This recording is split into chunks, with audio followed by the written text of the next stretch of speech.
Welcome to Peak ReImagined 2020.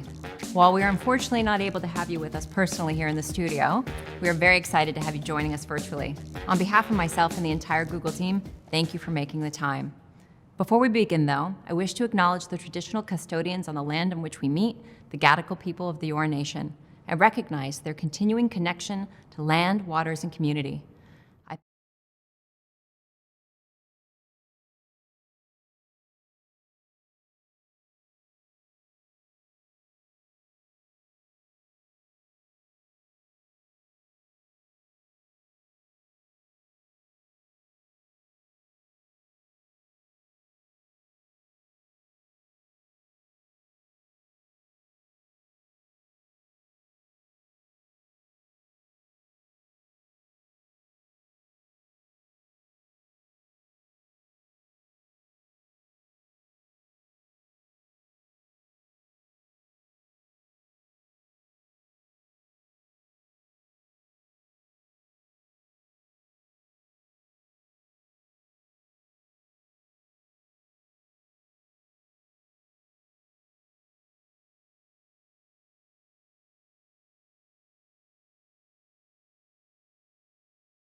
Welcome to Peak ReImagined 2020.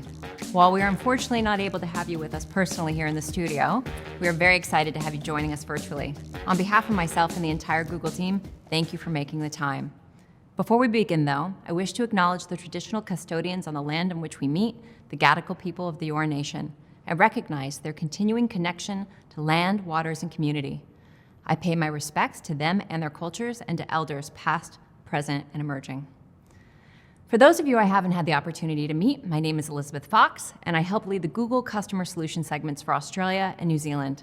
My team and I have the honor of working side by side with partners and clients and businesses of all shapes and sizes to help them make the most of their marketing, regardless of what's happening in the market. This year, we've come to expect the unexpected. With the retail peak season on the horizon, we're here to help you create impactful holiday strategies and to prepare for what we anticipate will be the most digital-centric peak season yet. Whether you're from a household name or a local business, we're excited to share how you can make the most of it. And so, let's get right into the agenda. First up, you'll hear from Renee Gamble, who will be taking us through how consumer behavior has changed, especially the path to purchase, which is now unfortunately more complex than ever. We'll then hear from Simon Tong.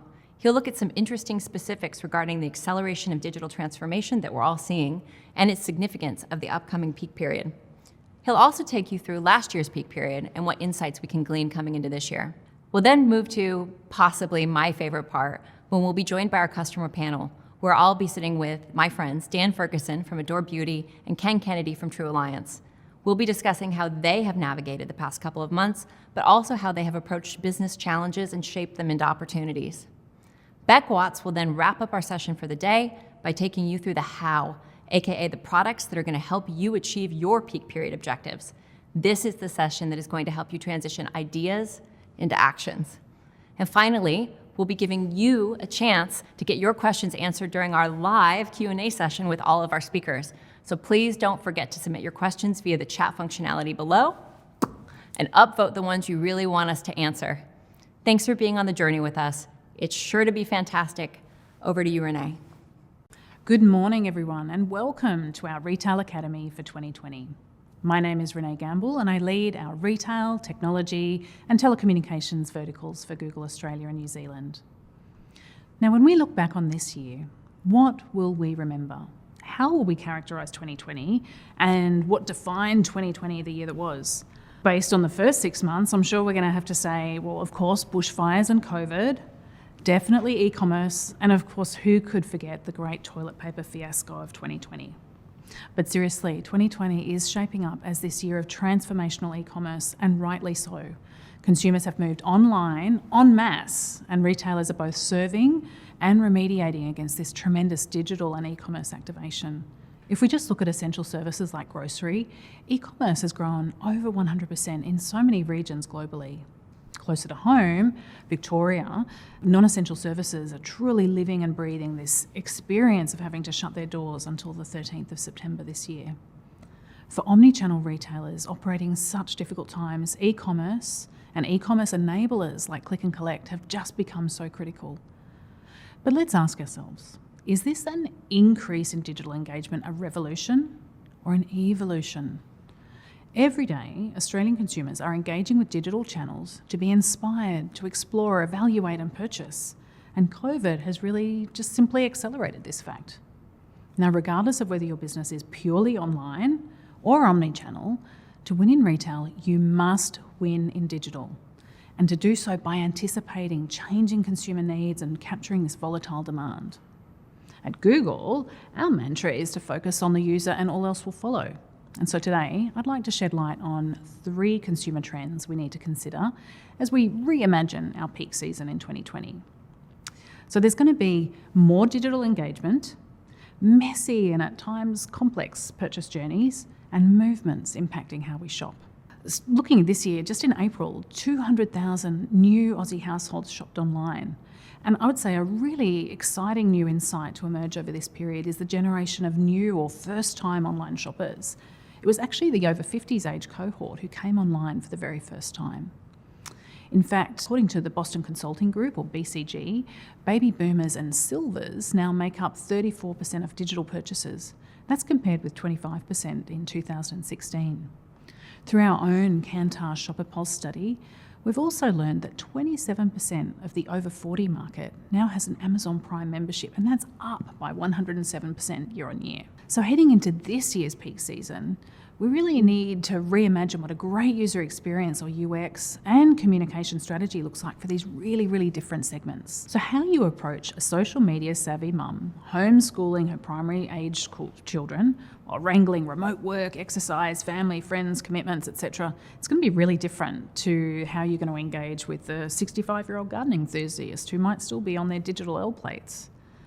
This acceleration of digital has also really triggered a greater sense of retail curiosity, exploration, and even confidence, with 1 in 5 Aussies purchasing at least one new category online. In addition, 1 in 2 consumers have also tried a new product over the last 3 months. So over February to April, categories that experienced the most growth in terms of online engagement were health and wellbeing, clothing, and entertainment.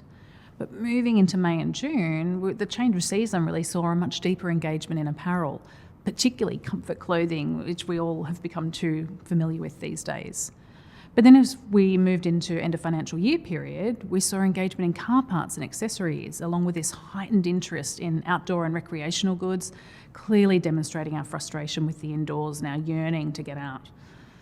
So that's been the story to date, but what will it look like tomorrow? COVID has really created this greater sense of volatility in the market, and it's never been more important to lean into data and analytics to keep up with these really shifting market dynamics, and my colleague Simon will expand on this during our next session. For our Victorian colleagues right now, this has just become so important with these critical shifts happening in real time. Another acceleration we've seen in recent years is multi-channel mentality. Over the peak season last year, 79% of Aussie shoppers engaged with 3 or more channels to help with their Christmas shopping. And by channels, I mean an app, online, social media, maybe going into a physical store. Multiple channels to do their shopping at Christmas time. And in more recent months, 33% of Aussies downloaded at least one new app to help them make a purchase during COVID. So with all this going on, it's near impossible for you or for I or for anyone to predict, anticipate and then respond in the moment, let alone to scale to these changing retail needs, behaviours and volatile demand. At Google, we share this challenge. Think about how we deliver highly personalised search results instantaneously, even as you type your query or find that one photo that you took 3 years ago with a simple search. At Google, the way we anticipate, predict and respond at scale is by harnessing machine learning and then activating through automation. In fact, Google's machine learning capabilities double every 4 months. And if you extrapolate this over the next 5 years, even at a constant rate, that'd be a 30,000 time improvement. And we're just getting started. So by embracing and investing in automated solutions with Google, we can help you truly anticipate consumer demand and navigate volatility while being laser focused on driving your business results. We're doing more and more to help retailers take advantage of our advances in these areas, and machine learning and automation absolutely underpin it's at the heart of how we're building solutions to help retailers and brands connect with consumers. So now let's go a little bit deeper and explore how consumers are undertaking their shopper journeys. If we reflect on consumer behaviour over last year's peak retail season, 2019 to 2020, 36% of Aussies conducted more online research than the previous year. Research is becoming increasingly important to shoppers, yet it's the part of the journey marketers often overlook and undervalue. But why is that? When we think about activating shoppers' purchase journeys, or the funnel, we usually think about our strategy in terms of response to the goals of driving awareness, so brand marketing, or securing that final purchase or transaction through performance marketing. However, as my earlier point referenced, with Aussies doing more and more online research prior to their purchase, there's this huge gap and a whole lot that influences consumers between their first moment of awareness and that final purchase. And we call this in-between stage the messy middle, and it refers to the ever-complex research process that consumers undergo before making a purchase. We partnered with a global consultancy firm, the Behavioural Architects, and over the past 2 years, Google has studied over 250,000 online shopper journeys, and we drew on decades of behavioural science to understand what's really driving purchase decisions. The 2 key aha moments for me coming out of this research were, this really non-linear path to purchase, and the power of simply showing up. So your brand presence across the research or the messy middle phase. So let's look at these consumer journeys because they're not linear funnels. Instead, between trigger and purchase, shoppers are doing one of two things. They're exploring or they're evaluating different options. Let's look here at an example from the United States. Now, this example predates COVID-19, but I think it remains pretty illustrative. Our US colleagues at Google worked with a small panel of opt-in users who agreed to share with us their browsing behaviour while researching products. So let's meet 33-year-old Kylie from Tennessee, and she's in the market for nail polish. Now, as you can see here, she actually starts her journey quite low down the funnel, and she's almost ready to purchase a nail product from ebay.com. But then she uses her smartphone and she weaves between retailer websites, pivots to a Google search to explore a specific product like OPI mini set in more detail. Now, what's quite noteworthy in this example is that her online journey also has indications of offline activities. For example, she's used a Google search to find a local spa and made an appointment online. Now, it's not just nail polish. All consumers who participated in the study followed a really similar pattern, that we're doing more research, more evaluation, showing more curiosity in no particular order. And translate that to COVID and our experiences today, COVID has made shopping just so much more challenging. Many people having to grapple with new ways of buying things, and there's this increased caution on spending. So as a result, consumers are spending even more time exploring and evaluating than usual. The second finding from the research that triggered an aha moment for me was the power of simply being present during the research phase. When we conducted our behavioural research exploring this messy middle, we found that when researching products online and choosing between a first choice brand and a second choice brand, 1 in 3 consumers will actually choose their second choice brand just because it's present. So this is the power of the mere exposure of your brand during the research phase. Most will do a pretty fantastic job showing up when consumers are looking for their brand, but it's those generic searches that are much more exploratory in nature that really dominate in retail. So as we head into the peak season, I really encourage you to double down on the messy middle and be present when consumers are engaging in these more generic and exploratory researches. And if I go back to an earlier point I made, I don't want you to try and think about covering the messy middle universally or comprehensively. In fact, that would just be too expensive, with potentially a questionable ROI. My guidance to you would be that to think about how you would effectively do this is to automate. Harness data, machine learning, to really help you target the messy middle that's most meaningful for you and your business. So from automation to motivation, including the movements that matter.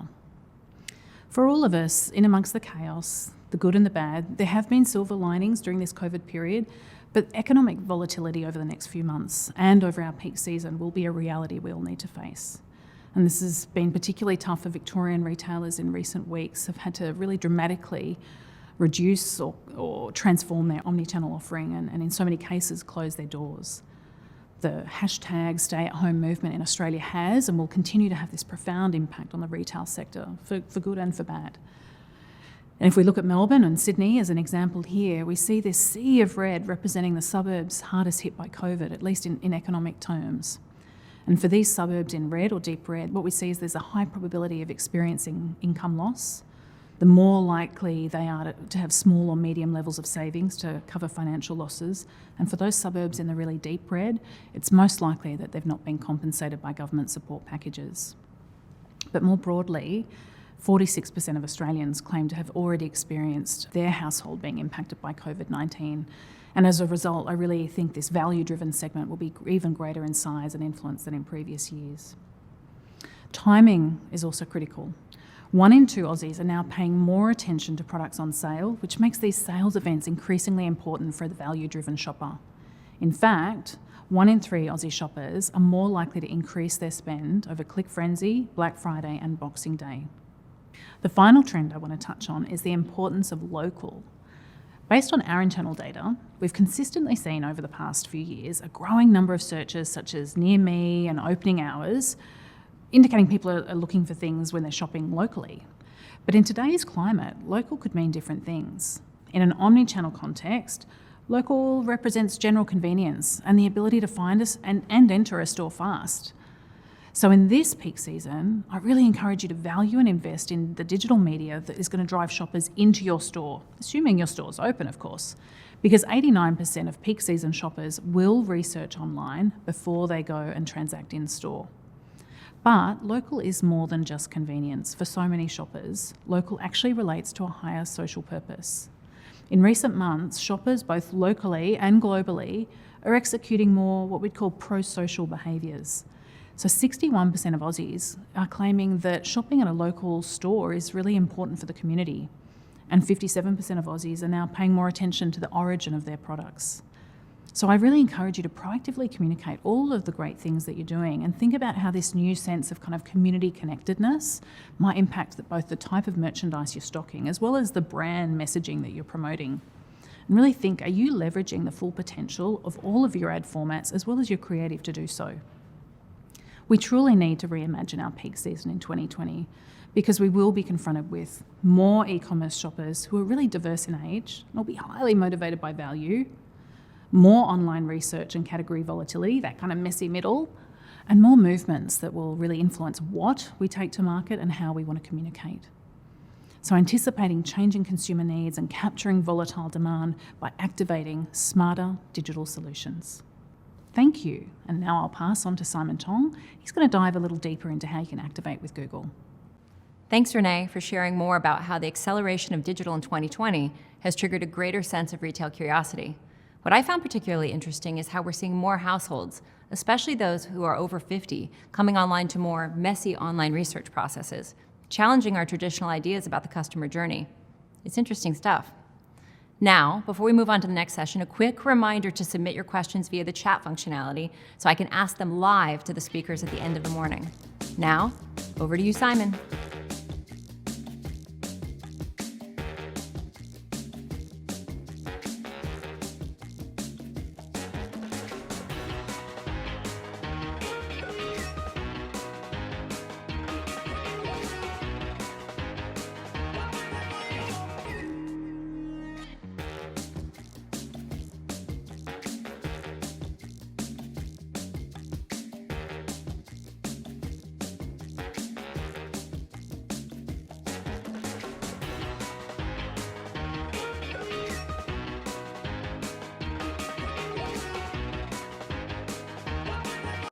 Thanks, Elizabeth. Good morning, everyone. My name is Simon Tong, and I lead one of our retail teams here at Google.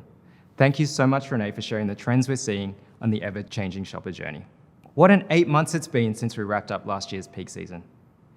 This quote for me sums up some of the things we've seen over the last few months and weeks. In some cases, an acceleration of what many of us would have expected decades to take. Progress has happened in a matter of weeks. I wanted to acknowledge and congratulate so many of you for navigating what we know has been an incredibly difficult time. With store closures, social distancing measures in-store and in DCs, and the overall physical and mental health challenges we've all faced, it's been a tough time for many of us.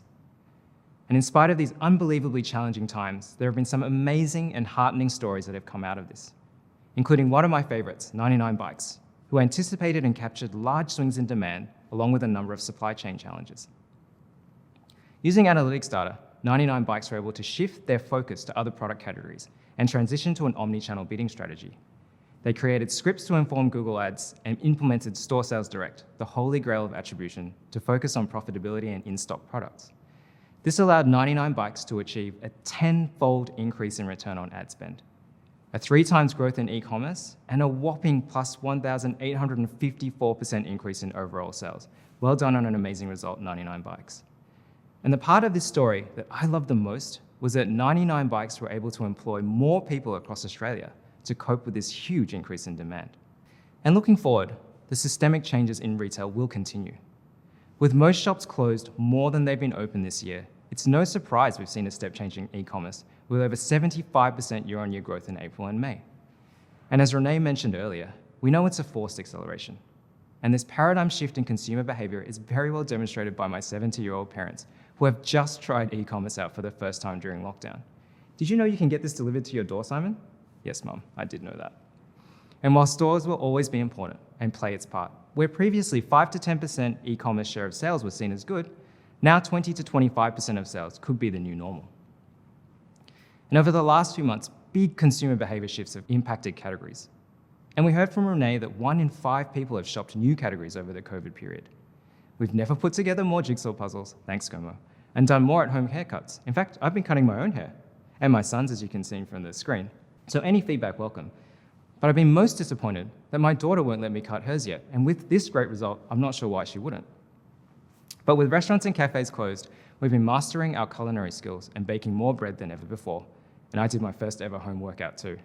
And how we are shopping has changed. The acceleration of contactless, buy now, pay later options, plus using more click and collect, as well as buying and sourcing more locally. But the truth is that there's still so much unknown about the next 6 months. Which of these trends will continue? Which restrictions will remain and for how long? And what will be the nature and scale of the anticipated recession we're facing? And all of this is hard to predict. So over the last few months, myself and the Google teams have been hearing about your biggest challenges. So I'm going to cover the 3 main ones and how we can partner together. First, how can you grow and anticipate what's going to happen in such a rapidly changing market? Secondly, how can you be agile to capture volatile demand? And thirdly, how do you bring this together to reimagine your peak campaigns to reach the right consumers at the right time? The first area is how to anticipate demand in these changing market dynamics. How do you best use data to understand consumer behavior? And then utilize these insights to take action to drive your business. We've seen new categories created like home hair care, work from home apparel and loungewear. Will these sustain? And how can we spot new trends which we couldn't have anticipated? One of my favorite examples is the 6-fold demand growth in bread makers we saw in week 4, and prior to that, freezers. And especially in a value-driven market where financial concerns are leading to more switching and searching for deals. And your number one ask is to open up our data to get real-time insights around category and product demand.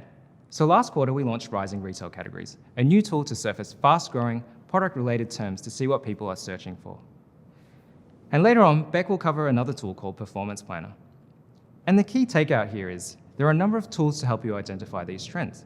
Just ask your Google team to share these with you. The second question is how to capture demand when and where it emerges. It's less clear what the shape of peak will be this year. Last year, peak was no longer a week. It was a series of micro peaks from September to January with a plus 30% growth in interest over Black Friday. And what you'll notice here as well is there's a clear sustained growth in the search activity in the week leading up to Black Friday and Cyber Monday. And we made this point last year as well. Although the peak is vital, we must not forget that only half of consumers have completed their Christmas shopping post Black Friday and Cyber Monday. The rest of them are completing their Christmas shopping in the first few weeks of December. So for the e-com retailers out there, making sure you go big prior to shipping cutoffs, and for our omni retailers, focusing on driving local store traffic for that 8% in the week before Christmas, emphasizing click and collect options is a key opportunity. And don't be that person who is the 1% who does their Christmas shopping on the day or after. And when demand is so unpredictable, how can you bake agility into your peak strategies? We'll hear from Dan from Adore Beauty and Ken from True Alliance Group in a later session on how they're planning to do this.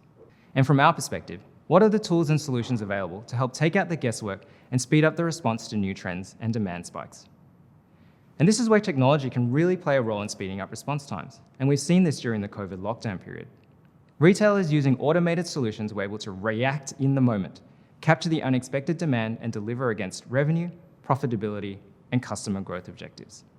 I know many of you have tried smart bidding and my favorite product of all time, smart shopping campaigns, that can analyze a whopping 70 million signals in the blink of an eye to make bid adjustments on every search auction based on the predicted business outcomes. So you really can react to that demand in real time. And if you've already tried these automated solutions, now is the time to work on your feed maturity and try other solutions like showcase shopping ads to be ready for the peak period. And the takeout here is, while demand is volatile, automation can assist you to capture some of this fast-changing demand. The third and final area I want to talk to you about today is that this year, Christmas advertising may not play by the rules we're used to. Like many of you, I've been spending more time streaming content at home, and at last count, I have 8 video streaming subscriptions alone. I definitely need to start culling some of them. And I'm a huge AFL fan and a Hawks tragic. And one stat that I read recently, despite some commentary about the spectacle not being what it used to be, is that viewership is up a massive 21% in 2020 versus 2019. People are missing that social aspect of going to the footy, seeing friends and family, going out to pubs, restaurants, cafes, and all that goes with that. And here at Google, in line with this change in consumer behavior of streaming and online video, we've seen an explosion in watch time in YouTube, including a 65% increase in people watching YouTube on their TVs. As Renee mentioned, we've seen that acceleration in the non-linear nature of the consumer journey. And so what does this mean for you as retailers? A key finding is that 42% of shoppers have a specific product in mind when going shopping over Black Friday. Coupled with the fact that 79% of consumers are open to trying new retailers this holiday season, this means consumers know what they want to buy, but they haven't chosen who to buy it from. Thus, there's an opportunity to rethink your media mix to match consumer behavior changes and reach consumers through the funnel with the end goal to be part of their consideration set as they choose retailers to buy their products. And we've responded to these challenges by launching a free new tool, Video Builder. So quite simply, you can reuse and remix existing video, image, and search assets, which Beck will talk about later on. And to augment this, we've launched a new tool called Find My Audience to enable you to reach the right audience with the right creative. So there's a key opportunity to rethink your overall media channel planning to ensure you reach customers where they are across platforms and to be in their consideration set so they choose you this holiday season. In summary, peak 2020 will be more unpredictable than ever before. But what we do know is that it will be the most digital-centric peak ever, and there's still time to pivot to get ready for it. And going back to your 3 biggest challenges I set out at the beginning, firstly, anticipate consumer behavior by using real-time insight tools like retail rising categories and focus on your data and digital maturity strategies. Secondly, capture volatile demand by maximizing real-time automation and optimize shopping experiences. And finally, we can help you reimagine your Christmas campaign by using Video Builder and providing recommendations on your channel mix. We can't help with predictions, but with all this volatility, we're looking forward to more than ever partnering with you to share the real-time insights, trends, and help you define your go-to-market plan for peak 2020. We're here to help, so just ask your Google contact, and we wish you all the very best for the peak season. It's now my absolute pleasure to pass over to Elizabeth for our much-awaited customer panel with Dan Ferguson from Adore Beauty and Ken Kennedy from True Alliance. Thanks, Simon. It's clear from all the changes we're seeing in consumer behavior and volatile demand across categories that we'll need to work together to reimagine our peak period campaigns for 2020. Remember, you have your Google team by your side to help you in this rethinking process, so don't delay and do reach out. And don't forget to get those questions in too. Simon, along with the other speakers, are ready and waiting to go live and answer them for you. Next up, I'm super excited to share that I recently caught up with 2 of our customers, Dan Ferguson from Adore Beauty and Ken Kennedy from True Alliance, on their business experiences of navigating these past couple months. I won't let you in on too much, won't steal my own thunder, but it was interesting to say the least.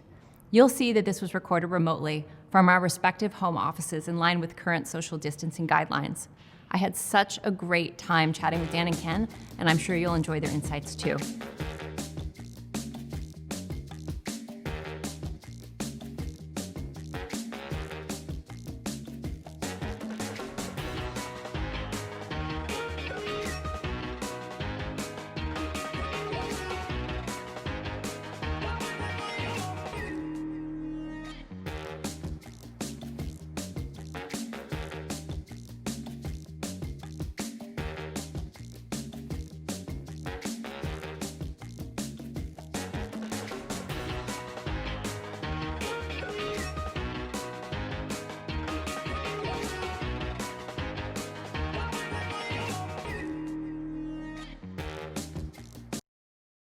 Welcome to our customer chat with Dan Ferguson, CMO of Adore Beauty, and Ken Kennedy, Group Head of Digital from True Alliance. For retailers everywhere, things have been challenging, but for some, it's been a turning point and even an opportunity for growth. Through leveraging consumer insights and using the right Google tools, Adore Beauty and True Alliance have been able to do just that, and we're really grateful to have them both here with us today. Now, of course, Ken and Dan, I'm very familiar with both of your businesses, but I'd love it if each of you could give our audience just a quick overview of who you are, what do your businesses do, and what does your role encompass? Over to you, Dan, and then we'll come to you, Ken. Thanks, Elizabeth. I'm Dan. I've led global and local online businesses in Australia for the past 15 years. I joined Adore Beauty, the home of online beauty in Australia, almost 3 years ago as their Chief Marketing Officer. And I am absolutely focused on growth and moving our business from, I think, winning online to changing beauty retail in Australia. Fantastic. Ken? Yeah, I'm obviously Group Head of Digital for True Alliance. That covers basically everything from e-commerce, social media, and CRM, covering 14 websites. True Alliance as an organization is established, since 1982, and since that time has helped more than 20 of the world's most famous brands build their businesses and achieve success across Australia and New Zealand. including brands such as Speedo, the North Face, Lacoste, Wrangler, Coach, many more brands. And it's our remit basically to help those brands execute their global marketing strategies within this region. And that's across multi-channel, so from retail to wholesale and online. Yeah, across both of your businesses, you work with a number of brands that I love and hold near and dear, and that's led to increased quarantine purchasing on my behalf. I'd love to know from either of you, Dan. I think you had a crazy quarantine purchase. Oh, my craziest was definitely I bought a car on Graze Online, which I explained to my wife as the logical choice. There's no such thing as logical choice when it comes to cars. I also bought some Timberland high top boots, which I've always wanted since I was younger. Unfortunately, I got the graffiti version. So, they're gold embossed. They are Pimp My Ride. And I can't wear them without my daughter teasing me relentlessly. Yeah, I think that the teasing from the children have come up in my house as well. I bought my child and I matching skateboards and matching Converse, and I was so excited to start a skateboard gang, and she was like, "Oh no, mom, that's not something that's going to be happening." Ken, how about you? Did you take up bread making or any other such hobbies? No, I didn't actually, but well, now that I think about it, I did actually have one funny purchase. Was I went and I bought because all the gyms closed, and I play football quite a bit, and I go to gym quite a bit, so I'm doing one of the other probably 5-6 days a week. And then I found out we just can't do anything anymore. So what do I do? So I did buy two empty water containers, and then I went down to the beach and I filled them with sand just so I could use them as a home gym. So that is one crazy thing I suppose I did. So I don't know if it's crazy or practical, but it's one or the other.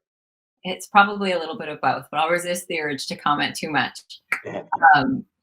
Going back to that beginning time, right? So at the beginning of the year, both of you, I know you run very tight ships. Can you talk to us about where your business mindset was and the mindset of your team at the top of the year? What was your strategy? What was your KPIs? What did you think the year was going to look like? Dan, to you first. Yeah, look, I'd say there was probably four main areas we're focused on. One is delivering an even better online experience for our customers, from our site to our brand choice, to the excellence of our delivery and the way that the customers experience that. I think the next was developing new categories where we can make a difference. Things like premium fragrance, and then into COVID, actually, things like home care, but and even our sex category as well. The third one was reaching more Australian women by being there when they search for beauty online, but also when they want to discover beauty online. That I think that discovery used to be traditional retail, but I think online can really help women discover beauty. And I think the last one is once they reach us, once they get to our site, get to our platforms and experience our brand, what are we going to give them of value? And so how do we give them honest and relatable content, information? How do we empathize with them and engage with them so that we show that we understand them? And how do we be human and discuss the funny realities of beauty, from Hagrid hair to Bacne to what serum is right for me. These are all important questions. But, overall, we were very much focused on our knitting. We had great progress towards our targets for F20, and we're moving forward with confidence. Ken, how about True Alliance? Yeah, we were already on a pretty strong trajectory. We were on target to exceed our goals for FY20, and that was yet another year of kind of increased growth that we'd seen. The business has just continued to grow. So for us, it was really about maintaining that and ensuring we were already looking kind of towards the next financial year because we were so confident around how we were performing across all of our brands in this financial year. And we've done that basically by re-platforming our websites, delivering better mobile experiences, trying to improve the customer journey and drive up conversion rates online. And everything we had been doing up to COVID had been performing extremely well for us across all our channels, so retail, wholesale, and online. Okay, so then fast forward to March, where things are changing rapidly. In fact, Dan, I don't know if you know this, but you were actually my third to last client meeting in person. We were getting all this information. Dan, I'll come to you first again, and then Ken.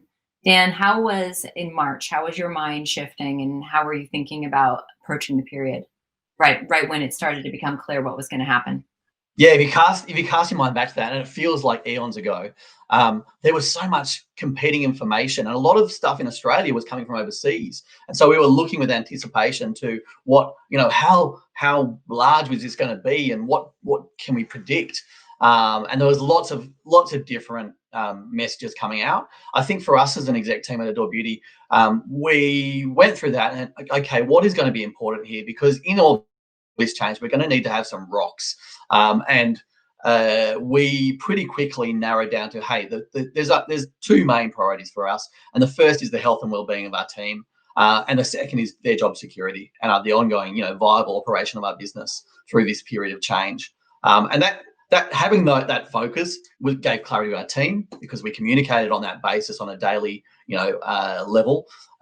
We switched to video as well, because of all the changes. We wanted to be more human. We wanted to be more personable, and it also all that gave us urgency to understand the underlying things that were going on, because all the signals were noise until you worked out what was actually going on underneath that.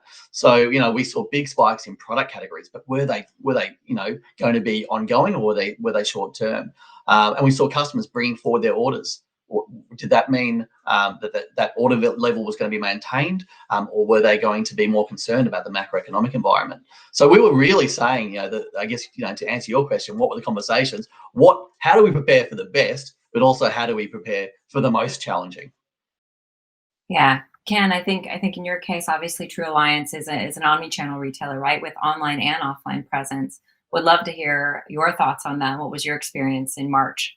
Yeah, well, I mean, we literally on that kind of the days of lockdown that was kind of happening at the time, we were literally just about to sit down with our senior leadership team within True Alliance and actually the senior leadership team within Google to look at a really aggressive and innovative omni-channel type strategy that we were all really excited to start working on. And that just came to an absolute halt straight away and just said, maybe omni-channel isn't what we should be talking about right now. So that was kind of parked. And look, True Alliance, as you said, is an omni-channel business. So we're not immune to the consequences of COVID and what happened to retail businesses across the world, not just in Australia, obviously New Zealand. Our doors shut. Our wholesale customers who have substantial retail networks themselves, they shut all their doors.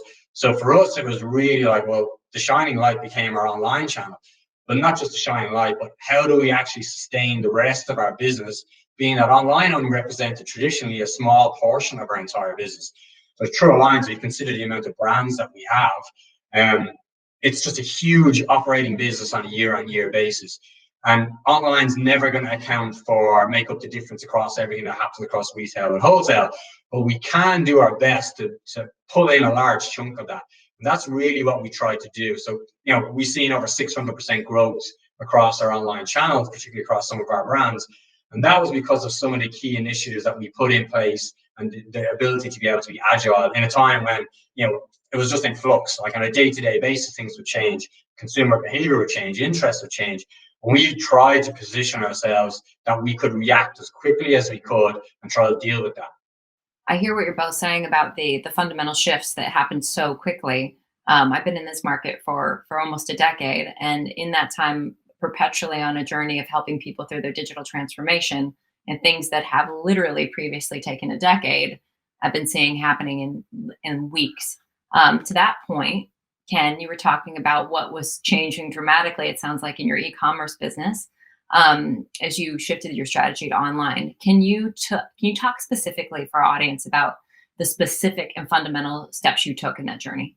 Yeah, well, look, without going into too much detail, I'll probably give you a bit of a snapshot of it. We really relied heavily on some of our key partners like Google to get some of those really detailed consumer insights that we could use back in our business and operate on a very agile manner so that we would react to it and change how we would function as a business to basically consume or to offer up what consumers were looking for. And we really honed in on some key areas that once we got the data, once we were confident in those sources of data that we would get, that we could then make key decisions on. We really focus on being agile as a business. We shifted a lot of our stock allocation, given that retail and wholesale had shut. So we moved all of that open to buy basically through online. And then we moved to what we call flexible budgets. So we worked with one of our agencies, Dynamic Creative. And what we really said to them is, look, we want you to spend as much money as you can spend, something the complete opposite of what we would normally say. And what we wanted to focus on was profitability. So if you can maintain a minimum level of profitability for us, we actually don't care if you spend 10 grand a day or $1 million a day. It doesn't really matter to us. In fact, we want you to spend $1 million a day, because that means we're making 6, 10, 8, whatever it might be, $1 million in terms of profit. So that was a fundamental shift in how we operated, but that was actually key to success. And then we moved and added outlet sections to our websites, because we knew from the data that came back that consumers were concerned about their money, weren't sure about what the future was going to hold for them. So they were very conscious about what they would spend online. Still wanted to buy those nice like cost runners, but just weren't sure about whether they wanted to spend that full price anymore. So we tailored to consumer insights and what people were looking for, and we launched outlet style sections on our websites, which really drove up growth. And then we had, we noticed that there was reduced competition as well. So we would ramp up certain areas of our advertising because companies pulled back on some of their spend. So we capitalized on that. And then just from increased levels of traffic online, because people weren't going to retail and they're bored at home, we had increased levels of traffic on our websites because of that flexible budget strategy we employed. So we actually were able to also drive up database acquisition. So something we really focused on for remarketing further down the line. Fascinating. Thank you for sharing all of that with us. Dan, as an e-commerce business, does any of that resonate with you? And like overall, how do you and your business think about maintaining your momentum and being successful in this period? Yeah, I think some of that definitely resonates, and also some of it reminds me of the differences between online only and omnichannel businesses. In that, when we going into this, we had a structure that was already built to respond to changes in demand and a spend that is tied to profitability on a hourly, daily basis, and teams that are also gold in that way. So our response was relatively elastic, which was helpful because we watched for how was, for instance, search performing on a day-to-day basis. What was the level of new customers that we saw? And so was this trend around short-term change in behavior of existing, or was it a trend around, changes in the amount of new customers that were purchasing online?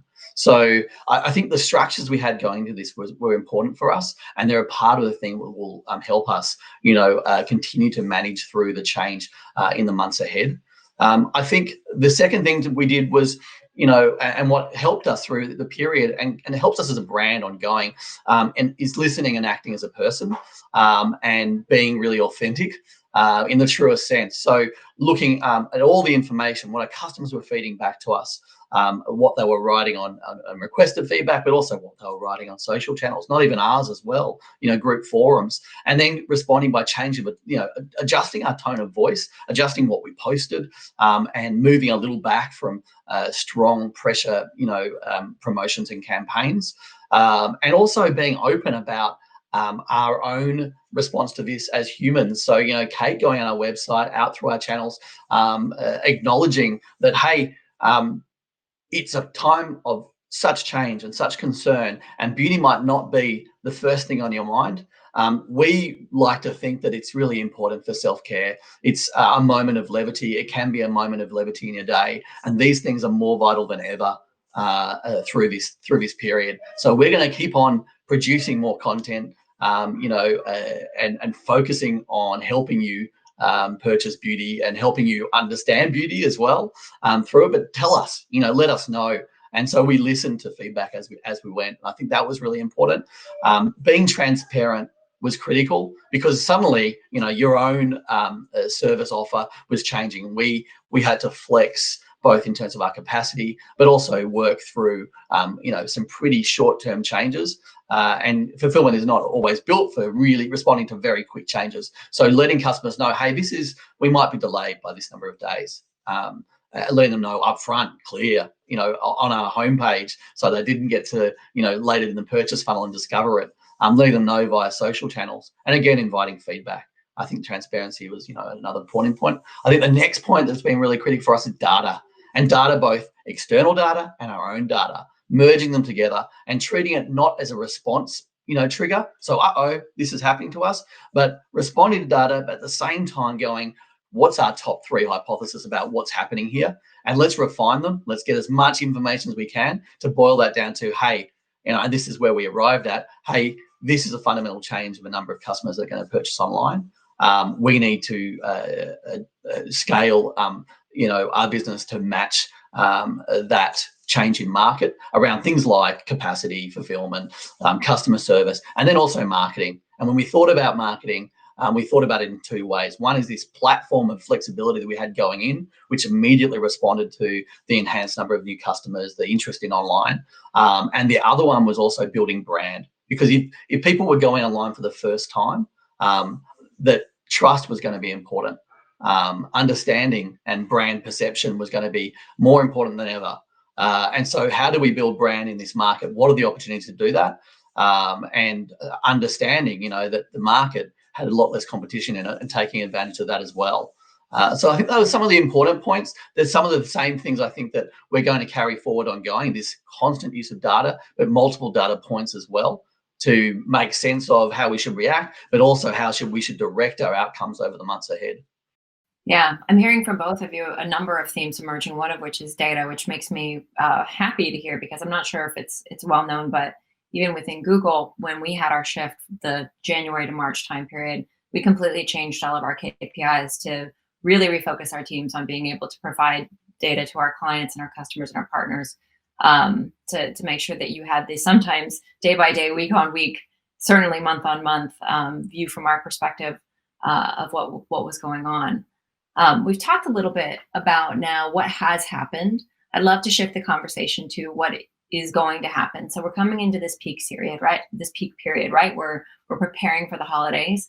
Dan, what have you learned and taken out of this peak period that you're going to use or that's going to change your experience for this holiday season? Yeah, look, I think one of the things that was just really fantastic for us was our engagement with our Google team.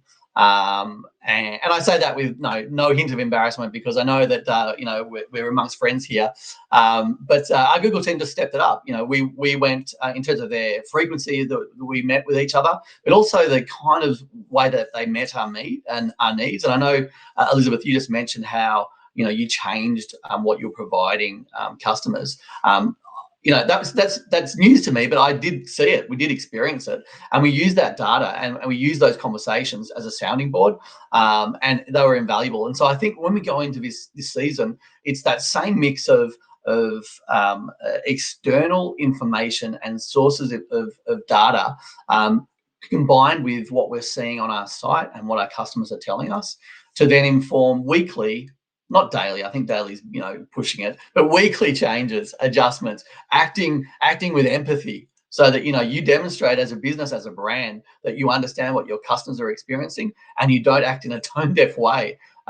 Because it's so starkly obvious if you continue on a brand playbook and only respond in set manners when things are changing wildly for our customers. So it's important to be empathetic. I think for that reason, content is going to be key for us as ever going into the period ahead. We have the #1 health and beauty podcast in Australia, and we'll continue to use that as a platform to share the great things about beauty, and also share the commonalities of the beauty experience. Hilarious and important from an information point of view, so women can choose beauty better. I think so. Data. Content growth and brand is also important for us, and brand in all the many different ways, from the reviews on our site, the helpful reviews on our site, to how we communicate and reach a whole range of new women across Australia, to let them know about what we offer, what we stand for as well. I think that's something we'll look at and evaluate in the months ahead. Ken, I'd love to ask you a similar question. So how will the insights you've gained over this period impact the way you prepare and potentially treat the peak season differently this year? Yeah, well, I think it's important to note that it's still a changing environment. I mean, we still don't fully know what 6 months from now going to look like. What's the Christmas period going to be for retail? Don't know. No one knows, right? We can predict it and we can try and plan as best we can for it. So for us, continuing to use those insights and the data that we have across our own channel, but across partners like Google, is going to be absolutely crucial for us. And we recognize the fact that as well, that we have a staple of internationally well-recognized and trusted brands. We've got brands like the North Face, Lacoste, Coach. These are all brands that consumers will trust now and will continue to trust. So that's something that we want to deliver in terms of a customer experience. We will be fundamentally focused on how we deliver a superior customer experience than we have done in the previous 6 months. And how do we keep developing that so people are confident coming online and confident shopping with us. And remember, we spoke about this today, there's a large portion of people that would never have shopped online and are now shopping online and are now comfortable shopping online. So how do we continue to make them feel comfortable? We've built in functionality onto our websites like, what's my true fit, for example. It's not just a size guide, it's actually an interactive process of how people can say, well, I usually buy this and usually buy that. And that's just small little things that we can do to make people feel confident in an online shopping environment, whereas they might not have been before. So when we look at the traditional holiday period that normally would be significantly high in terms of your percentage revenue growth in a year, we're not entirely sure if that's going to be the same process this year. We see growth that's gone through the roof right now, and it's just not going down from us in terms of an online perspective. So what does that mean if consumption rate is really high right now? When you hit the periods like Black Friday, Boxing Day, will we expect the same type of level of growth as we would have seen year on year on year? We're not entirely sure we actually will, and that's where we'll be relying on our partners and our different agencies to give us as much insight as we can so we can start predicting what that actually is going to look like and then facilitate that back to our consumers. But really, we feel if our consumers are happy and if we're delivering a really good experience for them post-purchase and as well as pre-purchase, then we feel we'll be positioned in the right place to basically take advantage of that. See, I love that answer from both of you so much because at the heart of your success pre-COVID, I know because I was working with both of you, but during, and it sounds like post, really you're just constantly challenging yourself and your team to create a better customer experience, whatever they're needing, whatever is happening. And that's always a winning strategy. All right, so as we wrap up, I'm going to challenge us both, or challenge you both, to share with us just one more thing. There's one more thing. You've given us a lot of amazing information and tools and tips. What's the one thing that you want everybody to take away that if they do this, this is going to be the thing that's going to help them be successful in this peak period? Dan, I'll come to you first.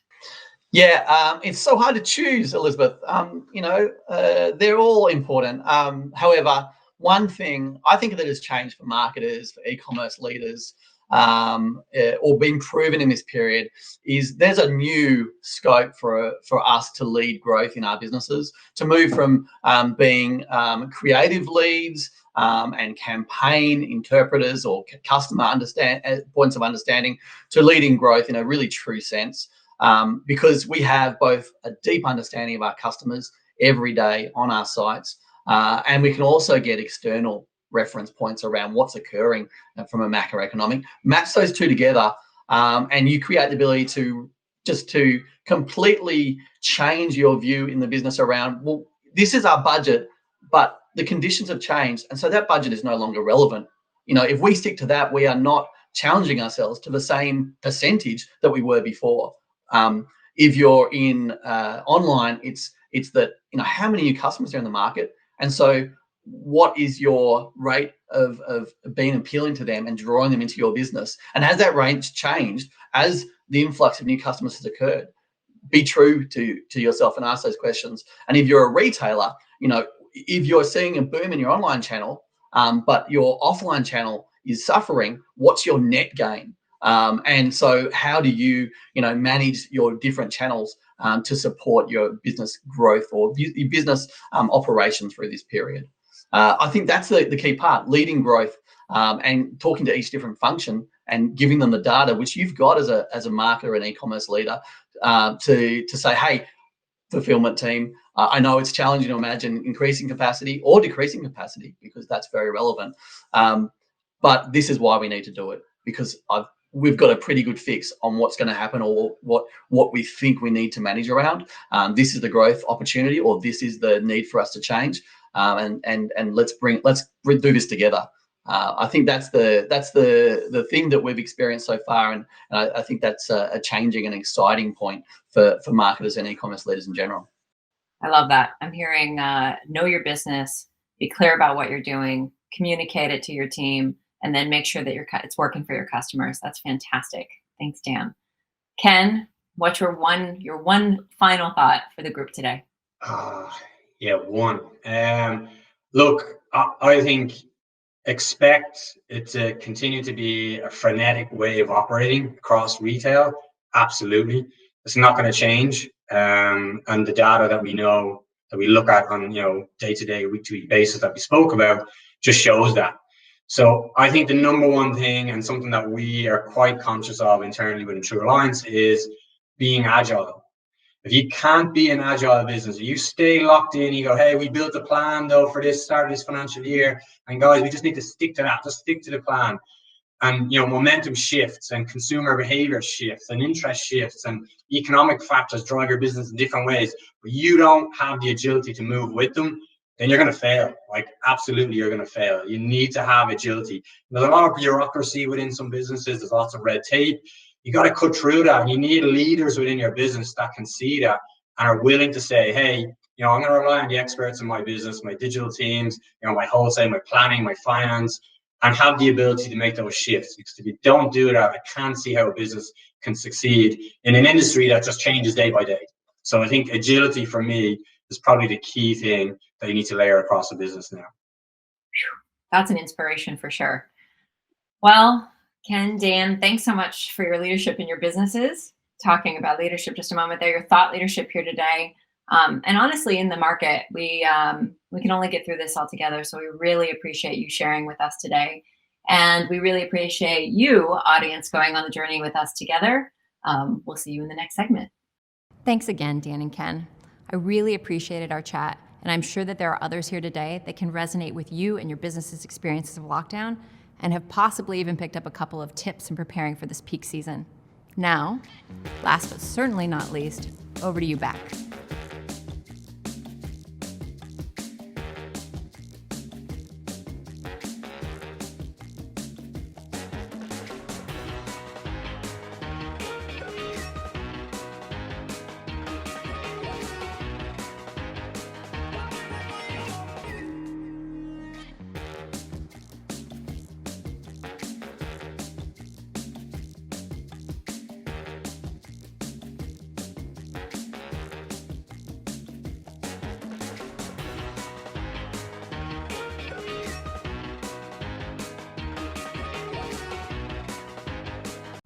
What an incredible session, Elizabeth, Dan, and Ken.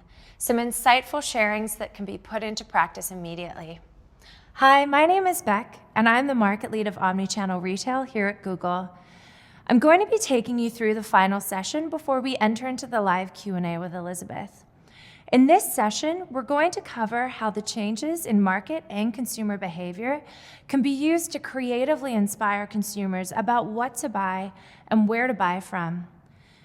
Now, the key seasonal retail events are getting bigger. There is online sales growth, but there's also an indicated spend increase across all three big events in 2020. And whilst peak 2020 will be more unpredictable than before, we know that it will also be the most digital-centric peak ever. Retail is digital first. Whether a consumer is shopping on your website, on your app, or in your stores, they are starting their journey online. In fact, 86% of purchases last year were researched online first. We learned from Renee how the period of exploration and evaluation, called the messy middle, is important to recognize as it influences consumers between their first moment of awareness and the final purchase. So how do you as businesses provide shoppers with the information and the reassurance that they need to make a decision? At the end of the day, Aussies care about getting what they need when they need it effortlessly. It doesn't necessarily matter how or where it takes place. What does matter is that we recognize customers are expecting the actions they take in the physical world to be reflected in the digital world, and vice versa. Aussies want to place orders via their mobile devices for curbside or store pickup. They want loyalty to count regardless of what channel they purchase from, and they want to receive personalized recommendations on past behavior. Aussies are influenced by what's present, what offers they can receive, and how quickly they can get it. They expect the right products and services to be available to them at the right moment. But this can be a challenge, especially as we navigate through uncertain times. In this session, we're going to take a look at the 3 ways to rethink peak and to help you put together an action plan to win. Firstly, we'll look at how you can reimagine your approach to reach the most receptive customers. Secondly, I'll take you through the tools and solutions that will help you best anticipate consumer behavior so that you don't miss out on these key moments. And finally, we'll talk about what it means to be agile, to capture demand, and to double down on the opportunities to be present when shoppers are exploring and engaging with your products and services so that they choose you. Let's start with ReImagined. In many ways, Christmas will not be the same as last year. From a shift in customer expectation, to a purposeful in-store shopping experience, to the way that Aussies consume media, the rules have changed. This means, as a retailer, you need to reimagine how you connect with customers and go to where they are. As we progress into the second half of 2020, we need to be taking a more holistic approach to rethink our media channel planning to reflect the shifts in Australian media consumption. We learned earlier that consumption of at-home media is at an all-time high. To quantify that, 9 in 10 consumers across the world have increased their in-home and media consumption in some form. In fact, 37% of Aussies are streaming more online videos at home, and not just when we need something. We're going online to pass the time as well. And whilst I can't admit to being a huge AFL fan like Simon, I can say that I've spent my fair share of time on streaming services. I've watched all 139 episodes of 30 Rock, and I may have already watched Netflix Eurovision movie 3 or 4 times. Now, you may or may not love watching Will Ferrell as an Icelandic Eurovision hopeful, but the overall change in consumer behavior, such as my own, has led to an explosion in watch time across YouTube. Now, this presents retailers with a unique opportunity to deliver impactful moments, to showcase your products in environments where your consumers are. But the opportunity is actually more than that. During this period, 79% of Aussie holiday shoppers said that they are open to buying from retailers that they haven't bought from before. And last year, over half of all Aussies actually did. This presents an opportunity for you as a brand, not only to be present when they're looking for your products, but also to make Aussies familiar with your brand, to make them think of you, to influence early, influence often, and influence everywhere that you can. Now, store limitations and closures have forced brands across the world to recalibrate their media campaigns to focus on driving online sales. With YouTube, marketers have the flexibility to shift budgets and invest in driving the results that matter most. As businesses begin to reopen, you have the opportunity to use video to drive both online and offline actions on YouTube, where 70% of people say they bought a brand as a result of seeing it on our platform. You can drive unparalleled attention and reach 83% of Australians over 18 by using YouTube as a full funnel solution. You can also use YouTube to connect with audiences with the highest likelihood to purchase. To help businesses establish a stronger e-commerce presence, we're experimenting with a new way to make your actionable video ads more shoppable, complementing your ad with browsable product imagery to inspire the next purchase. With TrueView for Shopping, All you need to do is sync your Google Merchant Center feed to your video ads, and you can visually expand your call to action buttons with the best sellers that you want to feature and drive traffic to the product pages that matter. In addition, we recognize that many of you are working with limited marketing budgets, and that it's becoming harder to drive reach and convert demand at the same time. Today, I am thrilled to be sharing video action campaigns, a simple and cost-effective way to drive more conversions across YouTube. Video action campaigns automatically brings video ads that drive action to the YouTube home feed, watch pages, and Google Video partners, all within one campaign. We've seen video action campaigns work for companies of all sizes. And for our retailers with physical locations, use YouTube's TrueView for Action with local extensions as a way to drive viewers into your stores. Recognizing user location, you can highlight the details of your business information that's closest to the viewer. And then with our attribution, find out how many store visits were driven off of the back of this. Now, if you're struggling to create video assets, there are a number of ways that we at Google can support, and your account managers will be happy to talk you through the options. But before you get a chance to do so, I'm very excited to share the details about our latest beta product, the Video Builder.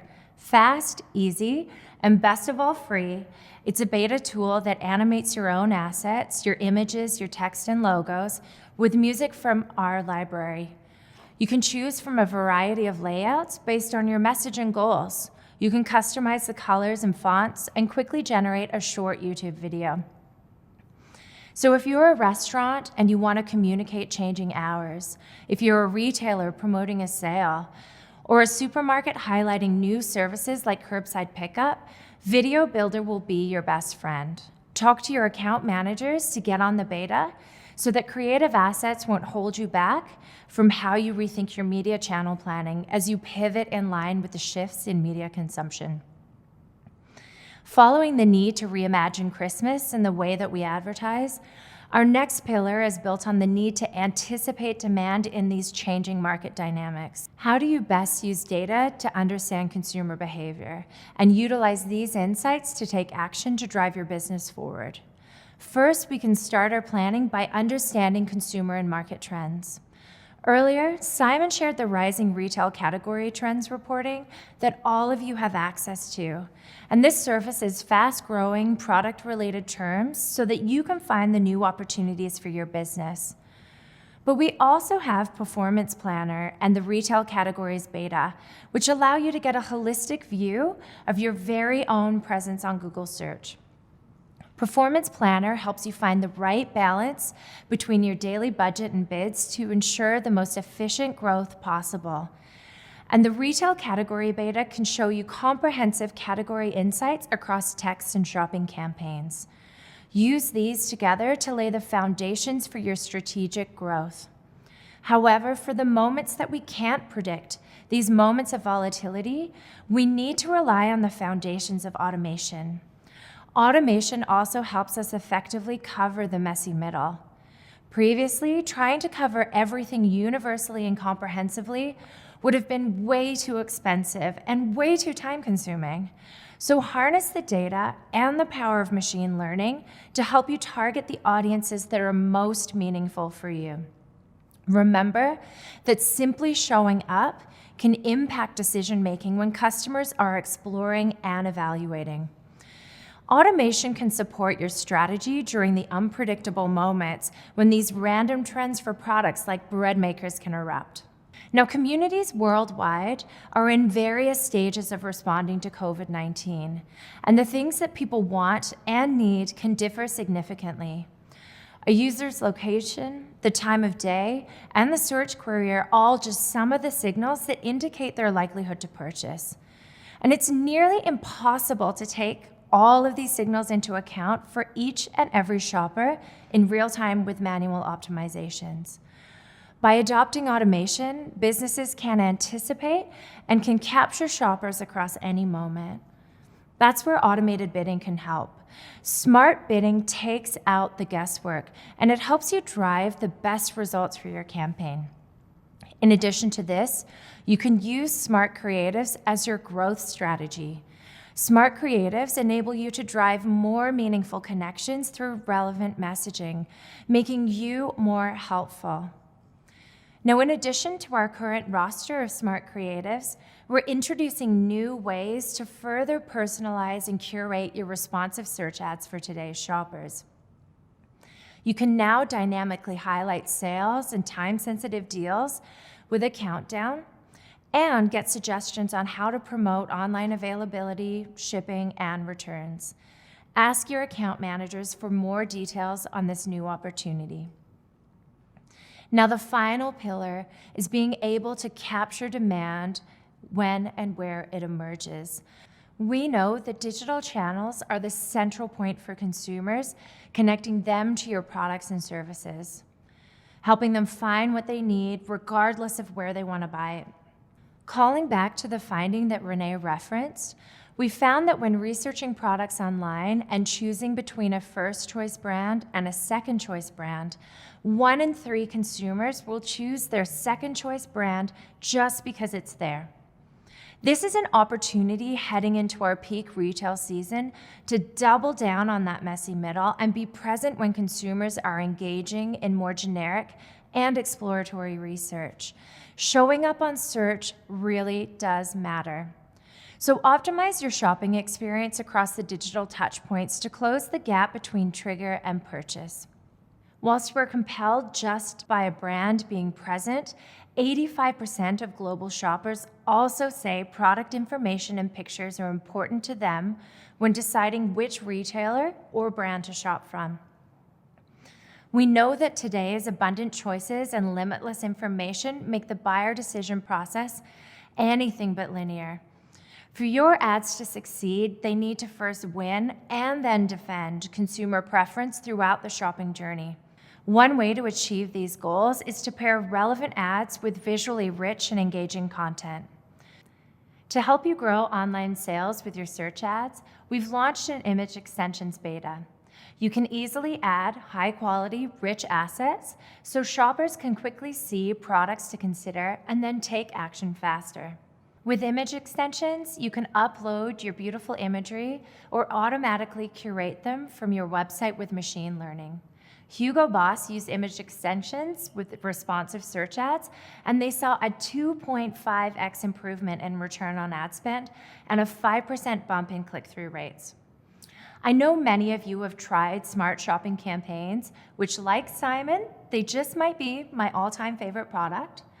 Smart shoppings can analyze a whopping 70 million signals in the blink of an eye to make bid adjustments on every search auction based on the predicted marketing outcomes. And we know many of you watching this have seen the success that it can deliver to your business. And as we move into peak, the key here is that you continue to lean on your smart shopping's capabilities so that you can really capture demand within real time, whether potential customers are watching videos on YouTube, checking emails, or simply browsing the web. An extension of shopping campaigns is Showcase Shopping Ads, a unique way to marry inspiration with intent. These ads appear on Google search when someone searches with a more generic term, such as makeup.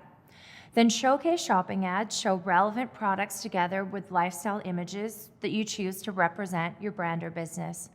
It's a really great way to influence shoppers before they decide what and where to buy. And we see great return on ad spend across this format. Now, the same way that keywords are the foundation for your search campaigns, feeds are the foundation of your shopping campaigns. Make sure that your products are discoverable across the holiday peaks and utilize the Merchant Center to fix top issues to get your products back in the auction. Something that's really important for you to maintain and keep on top of is your feed. Your product feed is so important. It houses all of the varied information about the products that you're selling. The more information that you give us and the more context that we have, the better that Google will be to align the products that you're selling with the items that consumers are looking to buy. So follow the recommendations in the Merchant Center and make sure your titles are optimized. You'd be so surprised by the impact that this can have if you already have a well-performing smart shopping campaign. And as always, please reach out to your account managers to help you with your feed hygiene. Now, just as product titles and product images are so important, don't forget to let shoppers know when your product is a good deal, when you offer free shipping, and if you can provide click and collect and curbside pickup services. These little attributes can be the big incentive for whether a customer picks you or the competitor. All of this will help you capture demand in those moments that matter. I can tell you, as an avid online shopper, these call-outs are actually what help me compare and make my decisions so that I can make quick and easy purchases. Now, Christmas is a crucial time for Aussie retailers, especially for those with a physical footprint. And we've recognized the challenges that you bravely faced and in Victoria that you are currently facing. This means for many of you viewing that now more than ever, this offline step of the journey is so very important over the peak season. We've talked about peak retail being digital first. Customers are using digital to inform where and how they shop. So we need to be thinking of digital as your primary store window. Once customers conduct a local search, 76% of them will make a store visit within that single day. And COVID has turned up the heat on this, as prior planning is now part of the process before customers head into your stores. Searches are becoming hyper-local. Consumers want to know your store hours. They want to know if you have the product in stock within your stores, and they want to know when you're offering promotions. Local campaigns can make it possible for you to reach customers throughout the customer journey. Each format is dynamically designed to drive the best possible performance across each platform, reaching customers in their first moment of awareness and the final moment of purchase and everything in between. Now, it does this by using machine learning to discover the best ad mix and sequencing. It finds the right shopper by targeting those who are most likely to visit and prioritizes driving new visits that wouldn't have happened otherwise. So as you plan your local strategy for the peak season, make sure that you seize the opportunity to drive nearby customers to your stores when appropriate by ensuring that you manage your Google My Business accounts, letting customers know the details about your stores, including updating your store hours. As we move into the big seasonal events, don't miss out on customers by letting them think you're closed when you actually have extended hours. Make sure that you post on Google My Business showcasing your initiatives to keep customers safe, or if you're holding any in-store promotions. Activate local campaigns so that you can reach potential customers, and then integrate store visits into automated smart bidding to run a full omni-channel strategy. And your account managers can help you do this too. Now, when it's blackout period for shipping, make sure that you're capturing any searches online and driving them into your store, whether they want to venture inside or utilize your curbside pickup services. Just because e-commerce may not be fully operational doesn't mean consumers are inactive. So as we close out this session, we want you to remember that retail is digital, and digital is the primary link connecting consumers to your products and services. And whilst the rules of Christmas advertising may not be the same as last year, Google can help you ensure that you are present where your consumers are by firstly reimagining your approach to consumers and leaning into the trends of media consumption through video. Secondly, we can help you anticipate consumer behavior and help you grow by using insights tools like Performance Planner and the Retail Categories Beta. And when you can't predict demand, leverage automation to take out the guesswork. Thirdly, be agile, capture demand, and double down on the opportunities to be present when consumers are exploring and engaging with your products and services by maximizing automation to provide the right product information and images so that consumers choose you. We're looking forward to partnering with you on your holiday planning. Thank you so much for your time. Thanks, Beck. I'm sure this has given everyone some food for thought, me included, as we all start to plan and prepare our strategies for this peak season. With that, we're finishing up our sessions for the day. What a great morning of content we've had so far, and thank you to you, our fabulous audience, for submitting so many great questions. We're going to do our best to have them all answered in the time we have, so don't go anywhere. We're going to cut to the live speakers now.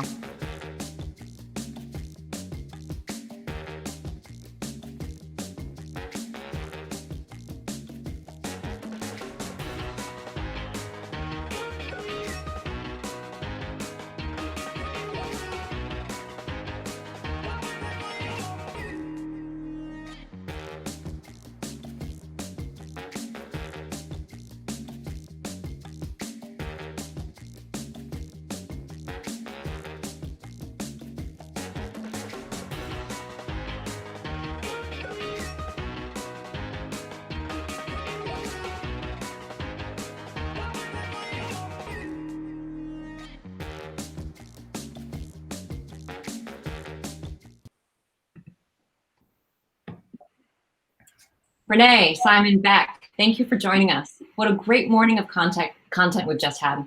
For everyone watching, thanks for submitting your questions. Please bear in mind that we'll try to get to as many of them as possible in the next 15 minutes. But if you feel like you still have questions after, don't hesitate to reach out to your Googler. Let's get going. To break the ice a little bit and give our audience some more time to submit the questions below, I wanted to kick off with a question related to our theme. Renee, we've talked a lot about Peak Reimagined and how significant this upcoming season is for retailers. But I'd love to hear from you why you think this might be the most important peak season yet. Well, I think in a year where we've just had so much volatility and things have been so uncertain, the certainty that this will be a big Q4 is something that we all really, really need. I think we need it as for the retailers for it to be a big quarter of trade. But if we translate that into the customer eyes or the eyes of the consumer, all of that volatility, the uncertainty, the negativity of this year, I think knowing that you can't travel, knowing you can't spend time with loved ones and do a lot of the fun things you might have at this time of year means that I think consumers are looking for this time of year to provide some light relief and some time for micro celebrations. And I think people will, consumers are really going to want to do something that's a little bit more special, and our peak holiday season and shopping will be a way to provide some of that fun and some of that special celebration in little micro ways. I love that, like new ways to make the most. Thank you, audience. And it looks like we've actually had our first question submitted by Francis, who would like to understand more about the best way for each business, more about what is the best way for each business to gather more insights for their specific vertical. So Simon, if you could answer that. So what, in your opinion, is the best way for each business to gather more insights for their specific vertical? Thanks for the question, Fran. It's a great one, and I think one that's very pertinent and is something that we're all thinking about. So the first one, which I mentioned, was Rising Retail Categories, which we launched, which is a public tool which you can get insights on what are those trends over the last week or so. Second one is we've just launched a podcast called #Rethink, which talks more about our overall and subvertical and gives a subvertical lens. And the last one is to speak to your Google team as well and to get some of those really nuanced subvertical insights. And I think actually the one piece that we also should talk about is your own. So from a first party standpoint, what data do you have from your own customer set, and what is that telling you? Yeah, I think I mentioned it just in the customer panel, but we've really pivoted our team to be able to provide insight. So don't hesitate to ask. I'm just getting a question from Richard here asking if the slides are going to be available after today. And I want to give an update on that. So while we won't be sharing out the actual content, it is going to be online for on-demand watching. So if you're like me and you'd like to rewatch it and take notes, good news, that's going to be possible. If you're also like me and you like a good to-do list, we're going to be sharing out what we're calling a retail peak season checklist after today's event. So you can watch your inbox for that and make sure that you have ticked all the boxes to be ready for your best peak season yet. All right, Renee, I'm seeing a great question for you from Anthony. So he asks, obviously, this isn't a perfect science and each experience is different. But when do you think it is important to start thinking about being present for that messy middle? For example, go ahead. You got it. I'm just raring to answer. I'm thinking about it now for sure. But it's a bit of a furphy to think that it's just on those kind of individual days. In fact, almost 90% of the digital engagement that consumers are doing is happening outside of those key periods.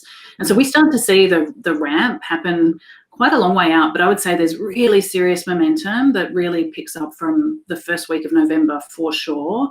And I would expect to see that repeated again this year. Yeah. Simon, I know you've had like years of thoughts on this as well. What do you think is early enough? Like a month before Black Friday? Would love your thoughts on this too. Yeah, I think we covered it a little bit in the sessions. And one of the things is that consumers are really looking like to be in their consideration set. So they kind of know what they want to buy, or they have an idea what they want to buy, but they haven't chosen who to buy it from. So I think it's important to start thinking about when getting into their consideration set, and then as they move down the funnel, how do you really capture that demand during that peak season? And I think it's good to start thinking about it now and working with your Google team to really think about what makes sense for you and your business over the next few weeks and months.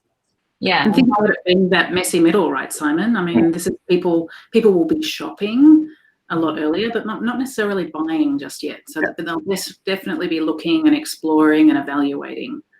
Yeah. And how the people in your consideration set may have changed since last year, potentially dramatically. Yeah. All right, Beck, I'm going to come to you next. So just wondering, what is the best way / initial steps for our business? Should we be taking, let's take 2 on that. What is the best way or initial steps our business should be taking to get started on using YouTube to reach our customers for the peak season? Awesome question. So first of all, it is about establishing your marketing objectives. I always ask retailers who are getting into video, what are you trying to achieve as a result of your campaign? So are you trying to build consideration and interest? Are you trying to introduce your brand or product to audiences to stay top of mind? Or are you actually just looking to drive immediate actions like a sale? The reason that we ask these questions is because YouTube offers so many amazing solutions for execution, and it's imperative to make sure that we're using the right formats to ensure that we're aligning to your ultimate goals. So once we know what we're trying to achieve, it's about confirming what we're actually going to measure. So are we going to measure reach, lift, sales?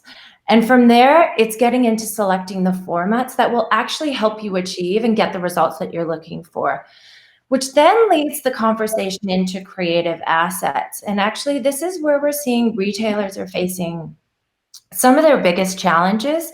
Getting the creative right is so important when it comes to video success. And we know that you might only have a TVC, or you might actually have no video assets to work with at all. And that's actually something that at Google we can really help team and partner with you in getting. So we've got teams that can reformat those TVCs to make it video friendly, and so you can drive more impact. But as I mentioned in my session before, we also have that new and free tool called the Video Builders that advertisers can use to actually build your own video ads. It's really handy in times like these where you might have to pivot really fast and change your advertising strategy or even the advertising message. So it's a really great tool to help you stay on the front foot and be reactive if you need to be removing any of those production holdups. But at the end of the day, just reach out to your account manager because we want to help you partner and really build the right strategic approach when you enter into YouTube.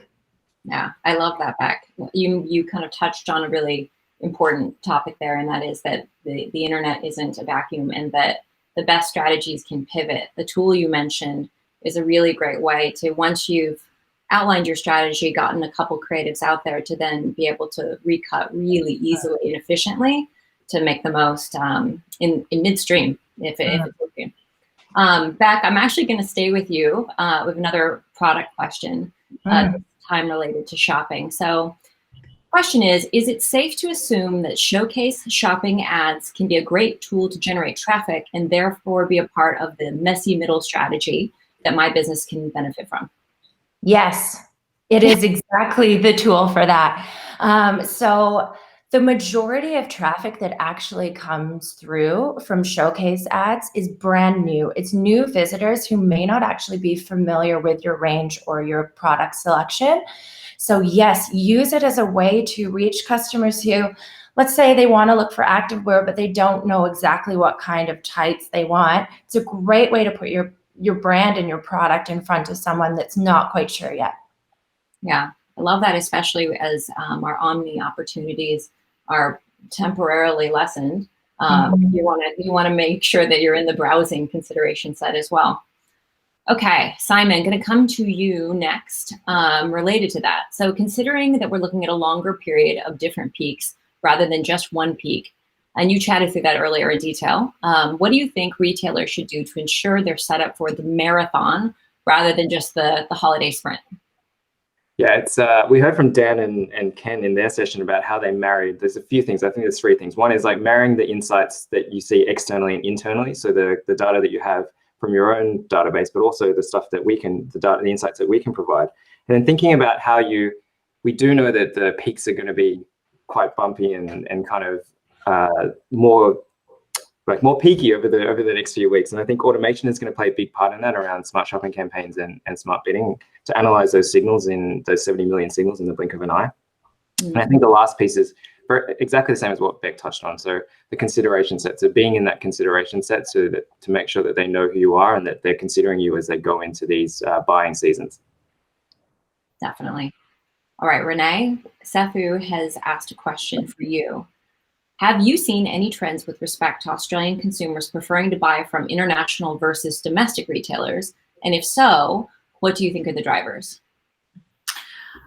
I would say I have not seen a significant shift, certainly not in recent times on that. In fact, if anything, in the last little while, I'd say we've seen an acceleration in people wanting to look for things that might be more local. And I mentioned it in my talk. Local can mean convenience, so it's near me and I don't have to wait. So it might be a timely thing, or it could be something around that more community kind of concern, wanting to support local businesses, wanting to support businesses in country. And the other element is also, I think, consumers thinking about things that might be available. I think consumers have been burned with delays with shipping times taking a lot longer.